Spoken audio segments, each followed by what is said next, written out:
Someone told me, half apologizing, that they tried reading for their burnout and it made things worse, like that was somehow their fault. It wasn't. I want to explain why before anyone else blames themselves for this. Burnout isn't tiredness. Tiredness goes away with sleep. Burnout is what's left when you've given everything for so long that even the things that used to restore you stop working. You sit down with a book you'd normally love, read the same paragraph 4 times, retain none of it, close it, and think, guess I'm not a reader anymore. You are. Your nervous system is just too overloaded to take on one more demand, even a soft one. So here's the actual rule. Most books, even gentle ones, ask something of you: attention, investment, some emotional labor. Burnout has none of that to spend, which means the real question isn't what's the best book, it's what asks the least of me while still giving something back. Short forms first, genuinely short.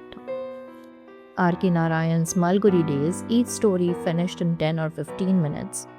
Nothing carrying over that you need to remember. You can put it down without losing the thread because there is no thread to lose. You can read any short stories for that matter. Mary Oliver's poetry for the same reason. A poem asks 2 minutes of you, not an evening.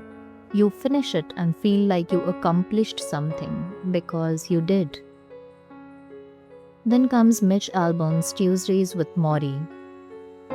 This book works well too. They are short chapters, gentle wisdom, nothing that requires you to hold complex plot threads. It gives without asking you to give anything back, which is exactly the exchange burnout can't currently afford.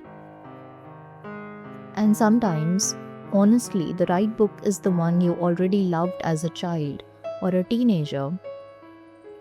Rereading something familiar costs almost nothing cognitively. You already know what happens. You're not reading to find out, you're reading to be held by something you already trust. What I avoid completely: long, structurally ambitious novels and anything billed as transformative.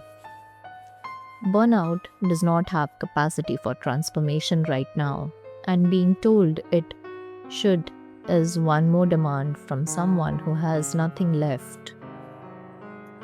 So the goal for the readers who are facing burnout isn't growth, it's restoration. Confusing the two is how well-meaning reading lists make burnout worse instead of better. Rest first. The meaningful books will still be there when you have something left to bring to them. For now, let the books comfort you.